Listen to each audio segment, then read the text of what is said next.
Hola, ¿cómo están? Bienvenidas y bienvenidos a Dime Guap.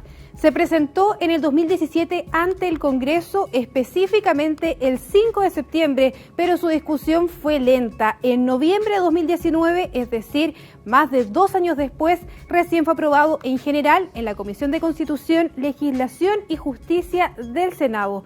Estamos hablando del proyecto de ley de matrimonio igualitario, una iniciativa que posteriormente, en enero de 2020, logró ser aprobada en la sala del Senado por 22 votos a favor, 16 en contra y una abstención. ¿Y qué se hizo con este paso? Aprobar la idea de legislar, es decir, permitir que el Parlamento pueda discutir el matrimonio entre personas del mismo sexo. Pero esta iniciativa no solo se trata de uniones, también considera derechos filiativos, que es lo que corresponde a los derechos de las hijas y los hijos de esa pareja. Y fue muy simbólico también porque por primera vez era presentado por la máxima autoridad del país, la expresidenta Michelle Bachelet. Ahora, si hablamos de política, sabido es que este tema no es fácil y eso se puede ver en la discusión en el Congreso. El proyecto está prácticamente estancado hace 17 meses, aunque ahora eso también debería cambiar. El presidente Sebastián Piñera le aplicó suma urgencia y se espera que la próxima semana se pueda retomar esta discusión en el Senado. ¿Por qué avanzar en esto que es tan importante para algunas parejas? Se trata solo de poder consagrar civil y judicialmente estas uniones y, más importante aún, ¿por qué hoy hijas e hijos de parejas homoparentales podrían no tener derechos?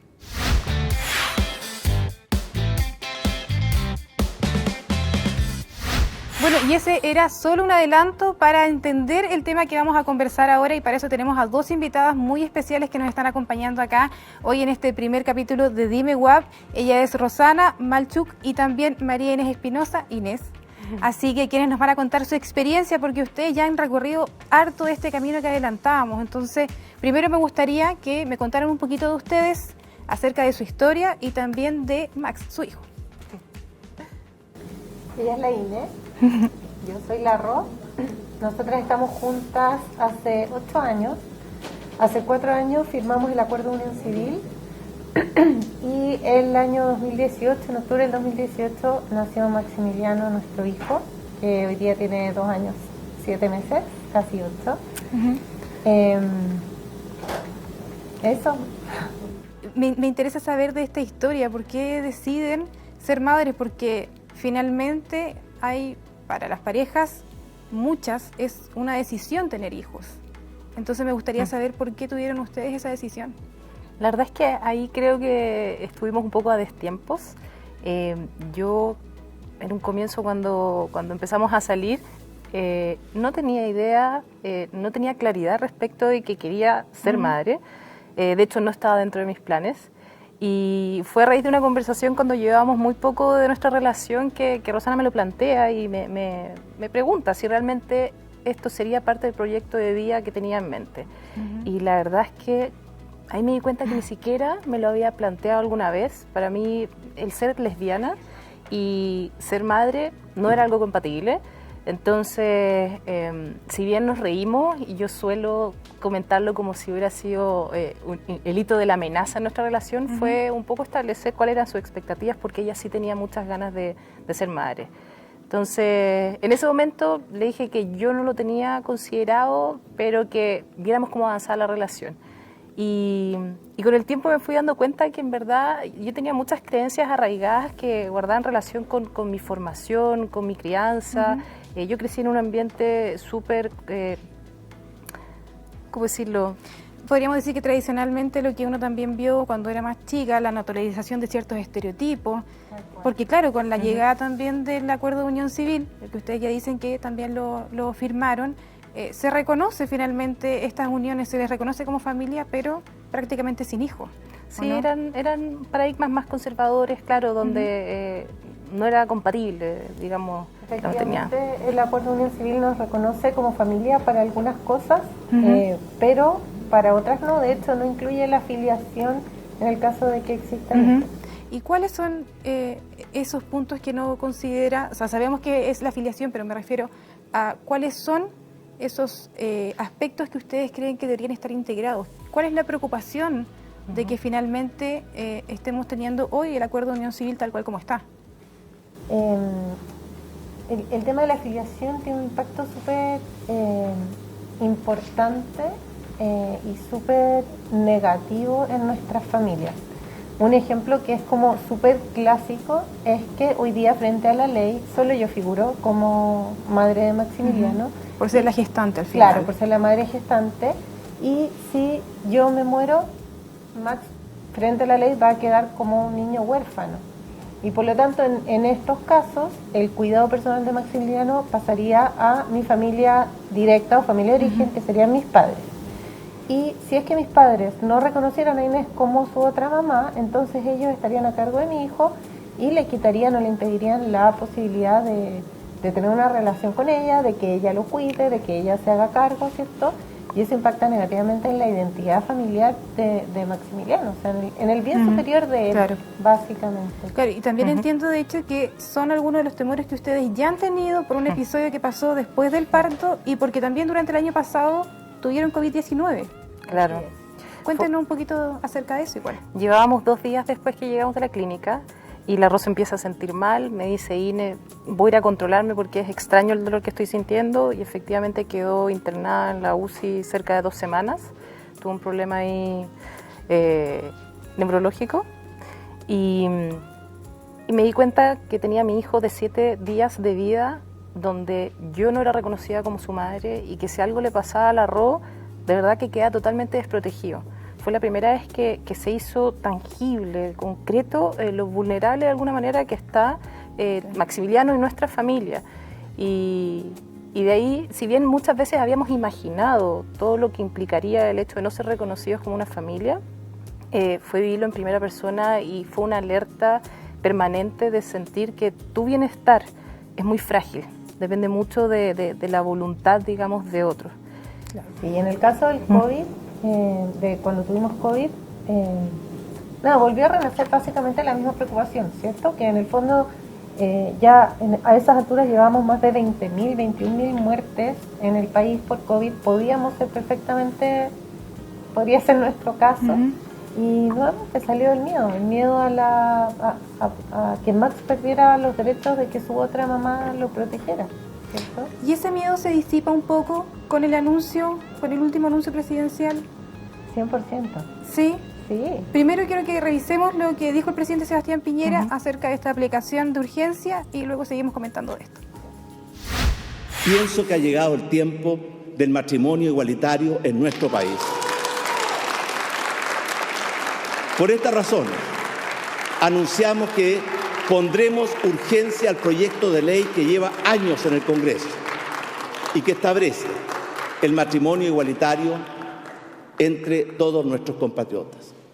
De estas formas, todas las personas, sin distinguir por orientación sexual, podrán vivir el amor y formar familia, con toda la protección y dignidad que ellas necesitan y merecen. Bueno, y palabras claves del discurso: amor, familia, momento. ¿Cómo se tomaron ustedes este anuncio? Yo creo que hubo 2 momentos. El primero, la verdad es que fue un poco de desconfianza, porque no ha sido históricamente el discurso ni del presidente ni de su gobierno, pero también lo conversamos y es súper importante no perder el foco y entender que nuestro objetivo es que se reconozcan a nuestros hijos y a nuestras hijas y que se avance en el fondo en los derechos y en la dignidad de todos los ciudadanos y ciudadanas. Entonces, en ese sentido, es una excelente noticia. O sea, qué bueno que vayamos hacia allá y ojalá no nos perdamos en el camino y sigamos avanzando así. ¿Y entre ustedes dos lo conversaron, así como se sorprendieron en el minuto? O, sí. Por ejemplo, conversábamos hace unos días con una de las dirigentes de Fundación Igual y ella nos decía, nosotros no vimos el discurso porque en realidad pensábamos que no iba a haber ninguna alusión a nosotros. Y ahí finalmente llega y sorprende a todos. En el caso de ustedes, ¿cuál fue la primera reacción? O sea, también fue como, no podemos creer que esté hablando de esto. Como dice la Ro, estábamos súper incrédulas, con que subimos volumen y fue, de verdad, tratemos de entender dónde está la letra chica, a ver qué es lo que nos está tratando de decir realmente y no lo que nosotros queremos escuchar. Yo debo decir que hasta el día de hoy estoy un poco incrédula, digamos, me emociona porque siento que es como una luz de esperanza que nos daría mucha tranquilidad claramente, pero también sí estamos súper expectantes de ver cómo se resuelve, digamos, porque hay que entender que si el proyecto considera en este caso los derechos filiativos, para nosotros sería lo mejor que podría pasar. El proyecto de hecho los considera. Claro, en la base, en la presentación está. No es lo mismo que pasaba con los otros 3 proyectos que se habían presentado anteriormente, todos también posterior al 2000. Y ahora, ¿ustedes cómo van a ir analizando el debate político que se genera a partir de esto? Porque sabemos que al final, para que se convierta en ley, tiene que ser discutido en el Congreso, tiene que ser aprobado en el Parlamento, entonces hay un montón de instancias que van a dejar quizás, como otros debates, cuñas para la posteridad. Entonces, me gustaría saber ahí si están preparándose, si los van a ir analizando, si están esperando, por ejemplo, algún discurso en particular de alguna senadora, que en este caso que finalmente por donde va a comenzar la discusión en particular. Bueno, hemos escuchado ya bastantes frases desde quienes se oponen a este proyecto, pero lo importante al final es la conversación que se dé justamente en el Senado, ¿cierto? Lo bueno es que como le pusieron suma urgencia, también se va a dar muy pronto. Sí, yo personalmente estoy muy expectante, es un tema que me mueve mucho. Y hay que ver, o sea, creo que hay mucha gente que se opone y que se opone desde el desconocimiento, o sea, desde a veces incluso no conocer y no darse cuenta y no basar sus opiniones en creencias y no en datos, ¿cierto? Y espero que en esa discusión, en el fondo esté basada en estudios, en datos, en experiencias de otros países que ya llevan todo este camino recorrido desde antes, y que no nos quedemos en una conversación en base a creencias personales, porque es muy difícil legislar en base a creencias personales cuando estás pensando en legislar para todo un país, ¿cierto? Claro, de hecho lo hemos ido viendo en los distintos medios cuando se pregunta sobre la opinión de este tema. Es impactante escuchar los argumentos y que luego de la conversación te vas dando cuenta que generalmente se basan en creencias personales, y esto se trata, como decía el presidente en su anuncio, de la dignidad de todos los ciudadanos, de todas las ciudadanas, y de un tema de derechos. Ya nosotras siempre lo hemos dicho, lo que nos mueve y lo que esperamos es que exista dignidad y que tengamos los mismos derechos que cualquier ciudadano de nuestro país, y que no existan en ese sentido como de primera y de segunda categoría. Pero también es súper interesante analizar los argumentos que se suelen dar y poder ver de que en verdad tiene que ver con creencias personales y que eso debiera quedar afuera al momento de legislar. Ya, ahora de hecho, a partir de lo que estábamos hablando, de la reacción política y de lo que vamos a ver en el Congreso, queremos también invitarlas a ver algunas reacciones. Vamos a comenzar por los sectores oficialistas, que también hay harta división, se ha generado mucho cuestionamiento incluso por lo que puede pasar con los candidatos presidenciales. Vamos a ver esas reacciones y después seguimos conversando. Es simple y sencillamente una afrenta contra todos aquellos que pensamos, lo apoyamos y compartimos con él la campaña. Es normal que existan estas diferencias de opinión. Desde que se formó la coalición, nosotros siempre señalamos cuáles eran nuestras banderas valóricas. Y dentro de esas banderas indudablemente está el matrimonio igualitario. A todas luces, el matrimonio igualitario es lo que deberíamos haber aprobado hace tiempo. Es buena noticia que le ponga urgencia, más sería si compromete los votos de su sector, porque hasta el momento pareciera ser que no los tiene.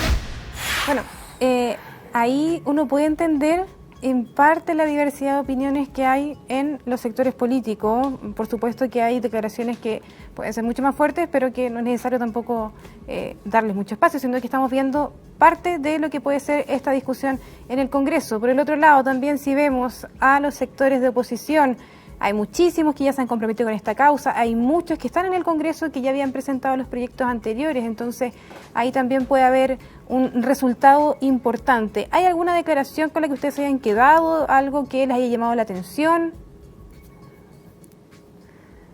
Hay declaraciones que no nos sorprenden, pero que sí pasan dos cosas. Uno, que duele escucharlas, de verdad duele.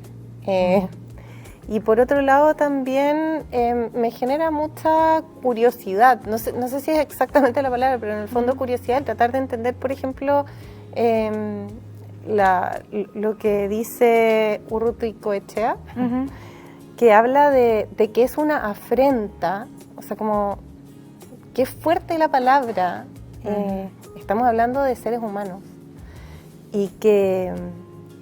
y el hecho de que defender las instituciones, ¿cierto? La institución de la familia. Yo creo que, bueno, entiendo de dónde viene, entiendo que viene de formaciones y generaciones hacia atrás bien cuadradas, con mucho miedo, con muchas trancas de cómo tienen que ser las cosas y cómo se tienen que dar, y entonces llega el momento y tienes el espacio para hablar y ocupas esas palabras, ¿cierto? Pero la realidad es que la institución de la familia o la definición de familia es un concepto mucho más dinámico, que va cambiando con el tiempo, que hoy día no es la misma que era hace, no sé, 20 años o 30 años. Y probablemente esas frases son las mismas frases que se repetían cuando existían los hijos ilegítimos, cuando no existía el divorcio, y yendo más atrás, cuando los negros no podían sentarse al lado de los blancos o cuando no se podían casar con ellos, y como que en ese sentido siento que son discursos que se van a repetir, que vamos a tener que seguir escuchando, pero que lo importante es que se dé la discusión donde se tiene que dar, que es en el Senado, y que se siga avanzando en la legislación. Ahora garantizando estamos suponiendo de que finalmente el proyecto se aprueba. Con la aprobación del matrimonio igualitario, con la garantía de los derechos filiativos para las familias que ya tienen hijos, el siguiente paso es la adopción de las familias homoparentales. Bueno, el proyecto de matrimonio igualitario incluye la filiación tanto matrimonial como no matrimonial. Es decir, si se aprueba el proyecto, nosotras podríamos incluso decidir no casarnos y de todas formas poder reconocer a Max. Inés podría reconocer a Max. Eso es súper importante de aclarar. Y además incluye la adopción en las parejas cuando estén casadas, que en el fondo ahí lo iguala de cierta forma al matrimonio civil, y ese es el camino. El tema de la adopción, que no queda cubierto por el matrimonio igualitario, de todas maneras debería conversarse, ojalá lo antes posible. En nuestra experiencia conocemos muchas familias que han adoptado y que hoy día tienen familias sanas, amorosas, con hijos e hijas, que hoy día tienen una oportunidad en la vida que antes no tenían. A mí particularmente me parece una incoherencia tremenda, de verdad, porque si estamos hablando de lo importante que es la familia y lo relevante que es protegerla, todos deberíamos estar celebrando. Sí. Deberíamos estar celebrando de que el Estado nos está dando la posibilidad de proteger a las familias, pero a todas las familias, no solamente a las familias de acuerdo a su concepción. Entonces sí, me parece una incoherencia tremenda, porque al final de cuentas nuestro hijo nace y es castigado por una sociedad que no permite que se reconozca su identidad familiar. Y lo que todos queremos al final de cuentas es el bien superior de nuestros niños, y son familias que existimos, somos una realidad. Entonces, a mí particularmente me parece que es una incoherencia que no se sostiene en ningún análisis y menos en sus argumentos. De hecho, hay organismos internacionales que justamente están avanzando en esta materia, y si lo vemos de manera local, la defensora de la niñez también ha dicho que a los hijos de parejas homosexuales se les culpabiliza, son víctimas a estos hijos de un sistema que finalmente no los reconoce. ¿Creen que esa es la mejor definición acerca de esta problemática? 100%. Completamente. Son castigados finalmente por nacer donde nacieron. Esta es claro, la discusión debería de hecho sobre todo basarse ahí, en el hecho de que nuestro hijo nació con menos derechos que el hijo de una pareja heterosexual solo por la orientación sexual de sus madres, y no existe ninguna evidencia que diga que eso debería ser así, digamos. Ahora también, si vemos, la sociedad también ha cambiado muchísimo durante los últimos años a partir de esto. O sea, nosotros podríamos también hacer una comparación de las últimas décadas, cómo ha ido cambiando. ¿Creen que hoy la sociedad también está preparada ya para poder abordar esto de manera completa, con todo lo que involucra, con hacer una apertura de mente mucho más amplia, con poder reconocer estos derechos sin hacer diferencias a partir de los padres que tengan los niños o las niñas? De todas maneras. Sí. A veces hay algunos miedos y lo escuchamos mucho en las conversaciones, pero incluso si tú ves los números, un 74% de los chilenos aprueba el matrimonio igualitario, si no me equivoco es un 65% el que aprueba la adopción. Sí. Entonces esos números hablan de la sociedad, no hablan del Estado ni a nivel legislativo, sino que hablan de qué es lo que piensa la sociedad.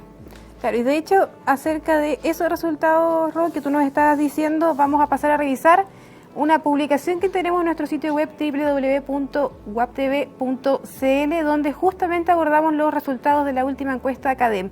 Esta encuesta salió poquitos días después del anuncio del presidente Sebastián Piñera en su cuenta pública, y es lo que ustedes nos comentaban: el 74% de los chilenos está de acuerdo con el matrimonio igualitario y el 65% está de acuerdo también en la adopción.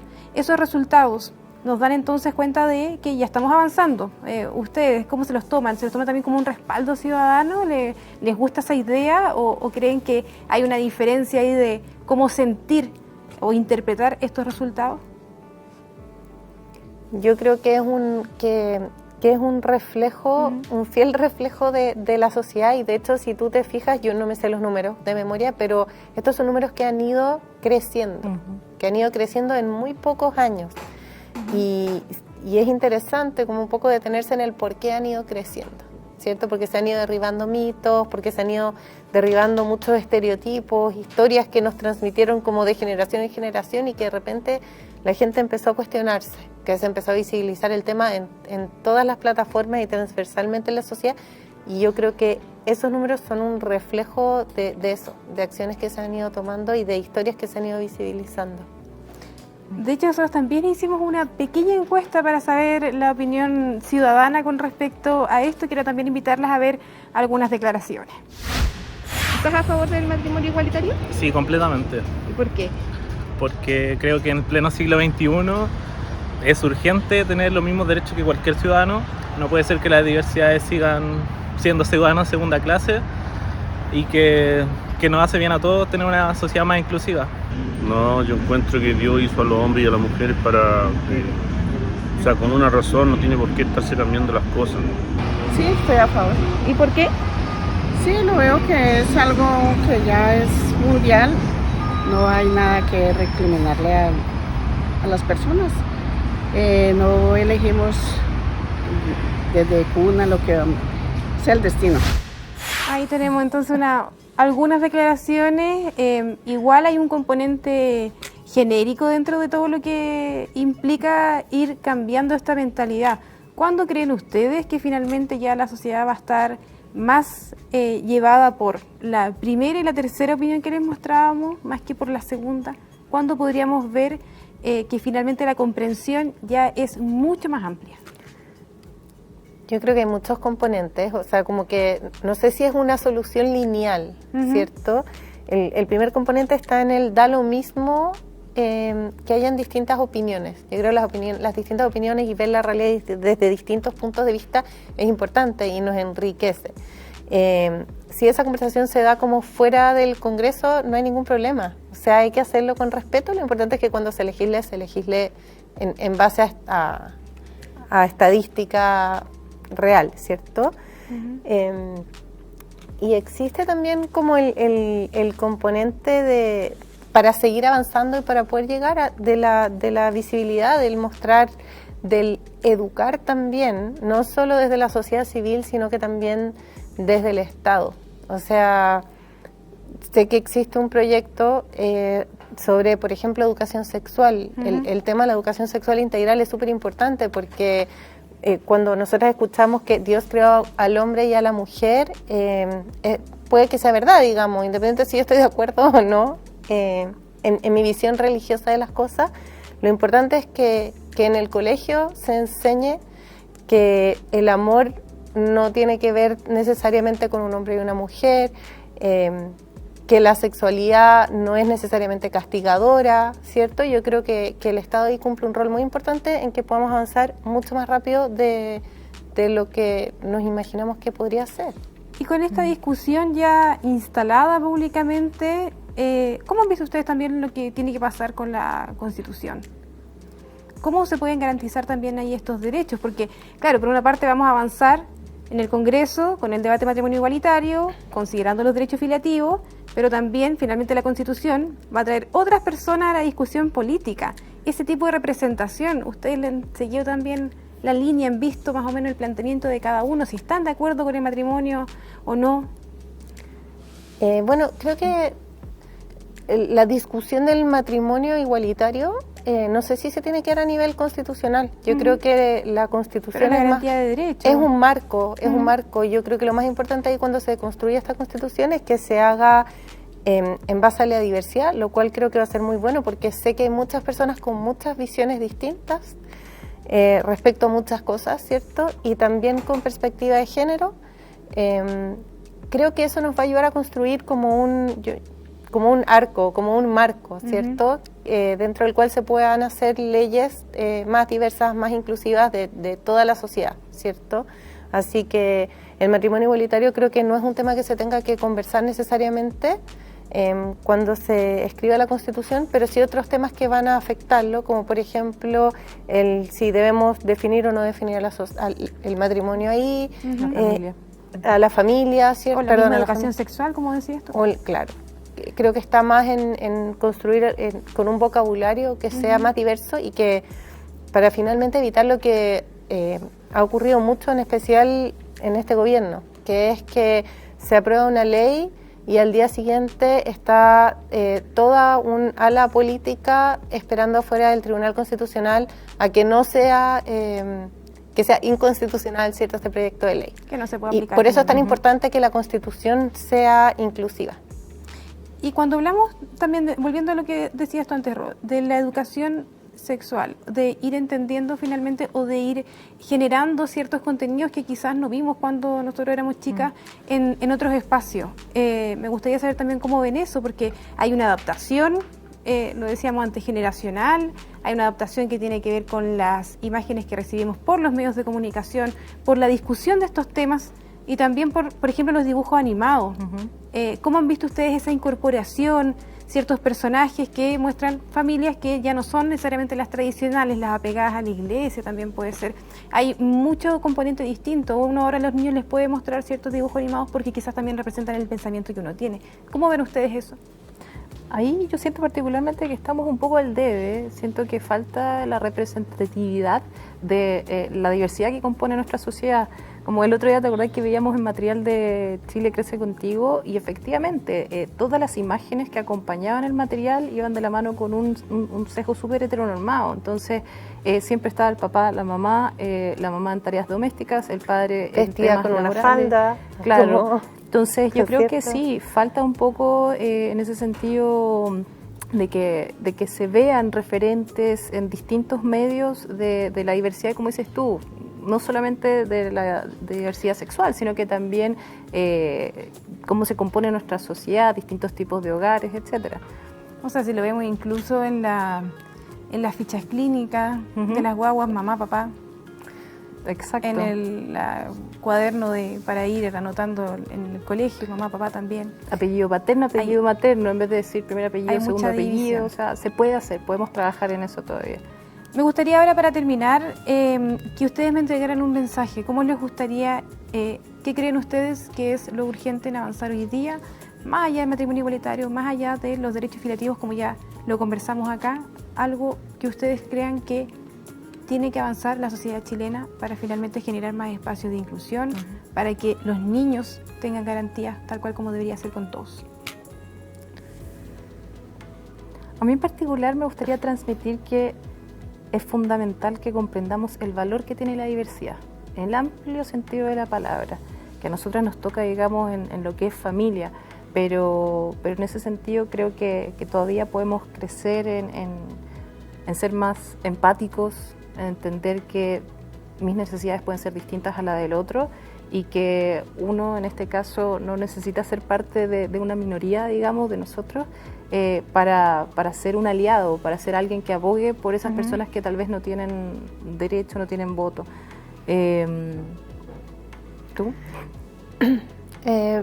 Me gustaría, me sumo un poco a lo de la INE, el tratar de ser más empáticos el tratar de construir más puentes en vez de construir más muros.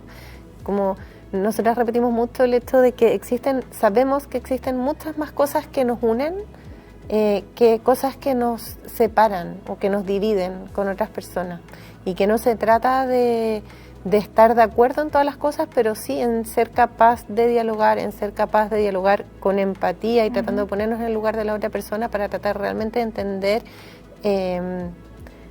de dónde viene, qué es lo que nos quiere decir, ¿cierto? Y ahí, a eso vuelvo como a lo de construir puentes. Creo que esa es una maravillosa forma de avanzar como sociedad, y como dice la INE, no solo en cuanto a la diversidad sexual, sino que al entender a una sociedad muy rica en su diversidad.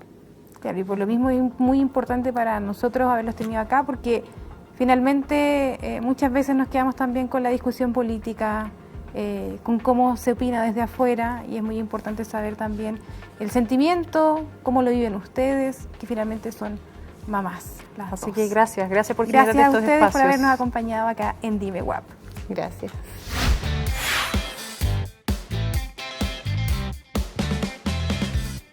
Y regresamos ahora con Dime Guap. Lo siguiente que vamos a tener es una interesante conversación para poder entender qué es lo que está pasando en Perú. Ya finalizó el conteo de votos, la mayoría es para Pedro Castillo, pero hay muchos detalles todavía que entender dentro de esta elección, porque la diferencia de votos también sigue siendo porcentualmente bastante baja. Y para hablar de todo esto nos está acompañando hoy Guillermo Holzman, analista internacional, a quien directamente vamos a saludar ahora. ¿Cómo está? ¿Qué tal? ¿Cómo estás? Un agrado saludarte. Igualmente, Guillermo. Guillermo, ya planteábamos la interrogante, tenemos esta diferencia de 44.000 votos a favor de Pedro Castillo con el 100% de los votos contados, pero ¿esto nos permite hablar ya de que Pedro Castillo es el nuevo presidente de Perú?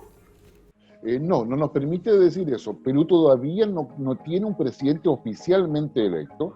Hoy día corresponde, de hecho, la contabilización de las actas imputadas, o sea, observadas, como también recoger las impugnaciones que han hecho cada uno de los comandos, donde claramente el comando de Keiko Fujimori tiene la mayor cantidad de mesas observadas. Esto lo va a hacer el Jurado Nacional Electoral a contar del día miércoles en adelante, hasta cuando termine de subsanar o solucionar todos los conflictos que puedan haber. Sin embargo, lo que sabemos es que muchas de esas actas observadas son errores menores, ya sea de tipeo, de ubicación de los nombres, firmas, pero no son efectivamente elementos que permitan hablar de un fraude, por ejemplo. Digamos, eso no está acreditado, y hasta ahora el Jurado Nacional Electoral no ha dado ninguna muestra de aquello, ni tampoco hay evidencia de que esto pueda ser. En consecuencia, lo más probable es que vamos a tener que esperar hasta el fin de semana o quizás hasta la próxima semana para que la Oficina Nacional de Proceso Electoral, la OMPE, que es el CERVEL del Perú, declare oficialmente como ganador a Pedro Castillo. Y ahí hay una diferencia que lo decíamos, que porcentualmente puede ser inferior, 0,25% de diferencia, 50,125 de los votos a favor de Pedro Castillo y 49,875% de los votos para Keiko Fujimori. ¿Qué cree usted, Guillermo, que hizo que finalmente la mayoría de la población, aunque sea por muy mínima todavía esa diferencia, se haya inclinado por este sindicalista, este profesor Pedro Castillo, y no por Keiko Fujimori? Yo creo que hay varias respuestas para eso. La primera, entender de que hubo mucha cantidad de voto nulo y blanco, que más de 1 millón de votos, hubo una abstención cercana al 24%, para tener un poco el panorama electoral completo. Y también entender de que esta elección, a raíz de quienes llegan a esta segunda vuelta, son 2 candidatos entre 17. Son 2 candidatos que ninguno de ellos logró obtener más del 30% en la primera vuelta, y esto da cuenta de una polarización en Perú, no solamente desde el punto de vista ideológico, sino que una confrontación entre el campo y la ciudad. Efectivamente, Pedro Castillo viene de zonas rurales, él es un profesor, un dirigente gremial de la educación, y logra capturar un voto importante, pero esa captura de voto que hace no es porque Perú esté ideologizado hacia la izquierda, sino porque hay una ciudadanía que está francamente hastiada con el sistema de partidos políticos de Perú. el voto debe entenderse como un castigo a los partidos políticos, al establishment político de Perú, y eso es lo que está hoy día representando. Más allá de las vinculaciones que tiene Pedro Castillo con Sendero Luminoso, a través de uno de sus principales, digamos, líderes que está al lado de él, que es Cerrón, que tiene vínculos con Venezuela y todo el movimiento bolivariano, y frente a una Keiko Fujimori que está acusada de corrupción, de lavado de dinero, y que si no es electa presidenta, va a tener que enfrentar un juicio que probablemente le llevaría con un máximo de 30 años de cárcel. En consecuencia, tenemos una situación dentro de Perú que es bastante compleja, en términos de esta polarización que se está mirando, de este castigo de la ciudadanía, y de la manera en que se ha instalado una elección claramente inédita en el Perú. Un Perú, por lo demás, que en los últimos 5 años ha tenido 4 presidentes. Claro, porque hay hartos factores también dentro de lo que usted comentaba. Por ejemplo, que son 2 sectores que son bien opuestos entre sí, aunque tienen también, podríamos decir, se unen en cuanto a lo tradicional también de estos sectores. Se ha dicho, Pedro Castillo es muy de izquierda, pero de una izquierda tradicional. Se le ha cuestionado posiblemente también ser homofóbico, se ha dicho, de algunos sectores. En el caso de Keiko también de una derecha también mucho más dura. Ahí hay hartas diferencias donde la gente tuvo que decidir. Pero me gustaría retomar en el tema de este posible fraude que ha dejado abierto también los sectores de Keiko Fujimori. Cuando ella nombra esto hace unos días atrás, de hecho tenemos la declaración, la vamos a pasar a revisar a partir de ahora. Han venido ocurriendo una serie de irregularidades que nos preocupa, que creemos que es importante evidenciarlo y sobre todo convocar también a los ciudadanos para que nos ayuden a saber si existen otras irregularidades más.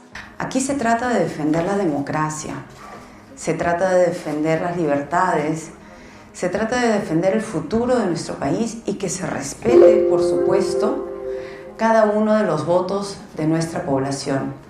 Y vamos a hacer seguimiento, por supuesto, a cada una de la información que nos hagan llegar. Y eso era lo que queríamos mostrar justo antes de entrar a este tema del fraude electoral. Se ha dejado la puerta abierta, pero también desde parte de la OMP han dicho que no es posible, como usted antes también nos adelantaba, porque hoy no podríamos hablar de un fraude electoral y también qué podría marcar esto para Keiko en su futuro, si es que finalmente no es electa presidenta, porque sabemos si es electa presidenta, se retrasa este juicio que ya tiene también pendiente, esta investigación. Exactamente, lo primero es tener presente que en las elecciones de Perú asistieron diversos observadores internacionales, de la OEA, de ONG, de entidades latinoamericanas que fueron a observar las elecciones. La observación de elecciones supone equipos de trabajo que van a determinados lugares, tanto en la ciudad como en el campo, a revisar que el proceso electoral, tanto de votación como de conteo, se haga adecuadamente. Ninguna organización de observadores electorales ha acreditado o ha dado alguna declaración de sospecha de fraude en todo este proceso. De hecho, digamos, la organización, la Oficina Nacional de Procesos Electorales, la OMP, ha logrado salir realmente con un muy alto nivel de eficiencia y transparencia. Más aún, de hecho, todo lo que es las sesiones para poder establecer si las actas observadas se van a aceptar o no, van a ser públicas. De hecho, se van a transmitir por Facebook Live, por ejemplo. Entonces, yo diría, no hay ningún elemento. Lo que hay ahora es el comando de Keiko, el que ha colocado un cuestionamiento respecto a actas que involucrarían alrededor de 80.000 votos, que obviamente podrían dar vuelta a la elección. Sin embargo, no hay elementos para poder pensar de que el Jurado Electoral Nacional de Perú vaya a acreditar o vaya a aceptar justamente esa propuesta hecha o esa denuncia hecha por el comando de Keiko Fujimori, porque no tendría las evidencias ni el respaldo necesario, según la legislación peruana, para que sean consideradas como fraude o errores. Si han habido irregularidades o si han habido fraude, eso no está acreditado hoy día en ninguna parte. Y desde el punto de vista del análisis, lo que uno hace es establecer lo que oficialmente, digamos, se está diciendo, considerando la cantidad de observadores nacionales e internacionales que han estado siguiendo justamente todo este proceso. Claro, se entiende también porque sabemos, ella es una figura que tenía mucha más atención desde antes que Pedro Castillo. Y en ese sentido me gustaría también saber qué tanto puede haber influido la figura de Alberto Fujimori, que sabemos está preso en este minuto, y esta búsqueda de un posible indulto dentro de la campaña de Keiko, ¿puede haberle jugado en contra de eso? Sí, yo creo que le puede haber jugado en contra. De hecho, Keiko pasó a ser la candidata denominada por los sectores de derecha, centro-derecha, como el mal menor. Es decir, Keiko Fujimori no es la candidata de derecha. De hecho, es la candidata que más rechazo tenía en toda la encuesta o estudio de opinión. En consecuencia, digamos, la figura de Fujimori, su padre, la situación judicial que ella está viviendo al momento en que decide ser candidata, claramente le jugaba en contra. Acá lo que hubo fue un llamado a la ciudadanía a rechazar a Pedro Castillo, ¿no? Y generar una suerte de unidad y negociación alrededor de la figura de Keiko Fujimori. Keiko Fujimori tuvo que hacer muchas negociaciones y ceder muchísimo frente a los distintos otros actores que deseaban votar, que deseaban que no saliera Pedro Castillo y que preferían a Keiko Fujimori. Entonces, Keiko Fujimori era una candidata que, si bien es cierto, mantenía vivo el Fujimorismo por sí solo no alcanzaba para ganar la elección. Hoy día el Fujimorismo está asociado a un sector minoritario dentro de la población peruana, y el voto que logra Keiko Fujimori justamente es un voto transaccional. O sea, transó muchas cosas para poder tener ese voto que la llevó a la situación en la cual hoy día está muy cercana a Pedro Castillo, pero donde no estaría logrando el triunfo. Y ahora, Guillermo, en lo que tiene que ver con el escenario político en Perú, lo hemos dicho ya varias veces, los últimos años han sido bien convulsionados para ellos, han tenido distintos presidentes destituidos, hubo uno que duró prácticamente solamente un par de horas. Me gustaría saber, en ese sentido, ¿qué tan desprestigiada queda nuevamente la política en Perú cuando, si finalmente Pedro Castillo es presidente y Keiko Fujimori no logra este lugar, el mandato, es finalmente investigada, se continúa el proceso y ella va a la cárcel efectivamente, como se está buscando por parte de la investigación? ¿Qué tan desprestigiada queda nuevamente la política si la candidata a presidenta de la República finalmente termina en la cárcel? Eso va a agregar un elemento más a los factores de ingobernabilidad que tiene democrática que tiene actualmente Perú. Desde el punto de vista del análisis, todos estamos muy claros y hay coincidencia entre analistas peruanos y de América Latina y de Chile, de que Pedro Castillo, asumiendo la presidencia de Perú, primero no tiene mayoría en el Congreso. Perú es unicameral, hay una sola cámara, donde hay 130 congresistas. De esos 130 congresistas, Pedro Castillo tiene 37 y Keiko Fujimori tiene 24. Es decir, por ningún lado alcanza alguna mayoría o alcanza a tener una capacidad de imponer leyes y imponer discusiones. Por lo tanto, Pedro Castillo lo primero que va a tener que hacer es lograr alianzas en el Congreso. Y esas alianzas en el Congreso se ven bastante complicadas porque no van a ser baratas. Por ejemplo, Pedro Castillo puede transar o negociar, como se esperaría, con Verónica Mendoza, que es de una izquierda más de tipo bacheletista, si quieres verlo desde el punto de vista chileno. Y en esa perspectiva, si quiere el apoyo de los congresistas que están a favor de Mendoza, va a tener que entregarle un ministerio. Va a tener que negociar. O sea, hay una transacción en todo eso. Y en consecuencia, lo relevante es que Pedro Castillo no va a tener la capacidad simple de poder tener mayoría en el Congreso, y eso va a facilitar de que los propios congresistas se pongan de acuerdo si no le dan lo que ellos quieren. Que es lo que ha ido pasando en años anteriores, que termina con la acusación del Premier, que es una suerte de primer ministro o jefe de gabinete, que tiene que ser aprobado por el Congreso y que ha terminado también en las acusaciones constitucionales que ha permitido la destitución, digamos, de 3 presidentes por lo menos en los últimos 4 años. Claro, y que mantienen hoy a Francisco Sagasti también como el presidente peruano. Me gustaría saber, Guillermo, ahora lo que tiene que ver con la política internacional que podría desarrollar Pedro Castillo. ¿Se conoce cuáles son sus lineamientos? Si va a buscar, por ejemplo, estrechar mayores relaciones con Chile o con otros países de la región. Sin lugar a dudas, Pedro Castillo va a estar mucho más cercano, si es que no alineado, con todo el pensamiento bolivariano y con todo lo que viene en el eje Cuba, Venezuela, Nicaragua, Argentina. Y Bolivia, por supuesto.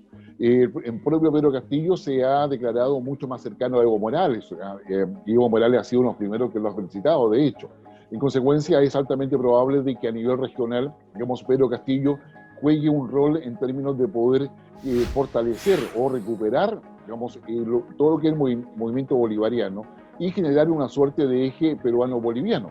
Recordemos que Bolivia ha querido colocar un puerto en Perú para poder sacar justamente sus exportaciones, evitando pasar por Chile.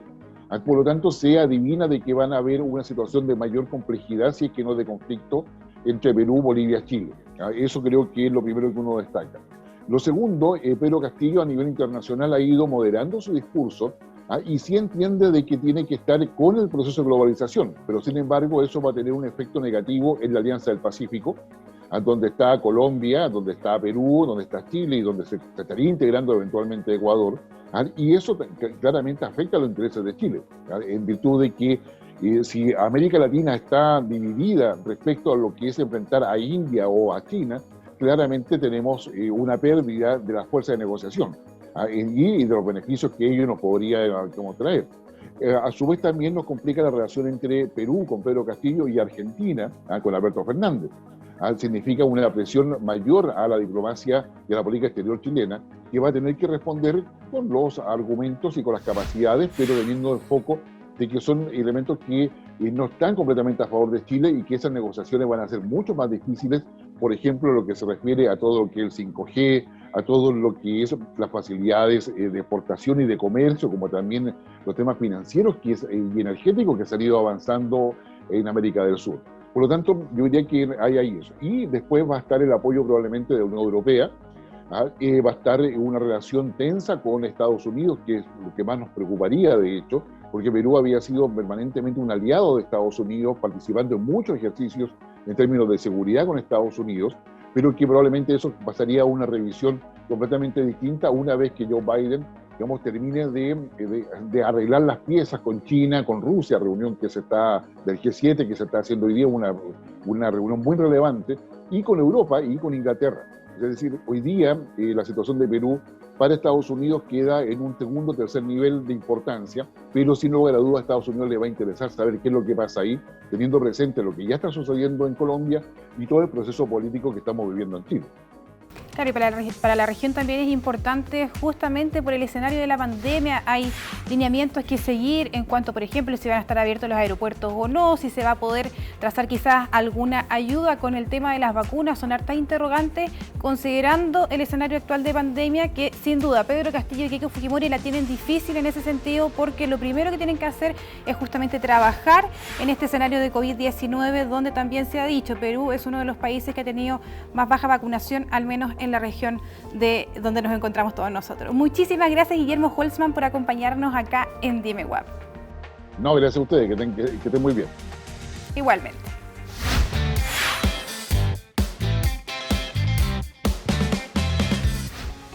Y con este análisis, con esta interesante conversación, nos despedimos del capítulo de hoy de Dime Guap. Gracias por acompañarnos y sigan también en la compañía de Guap TV.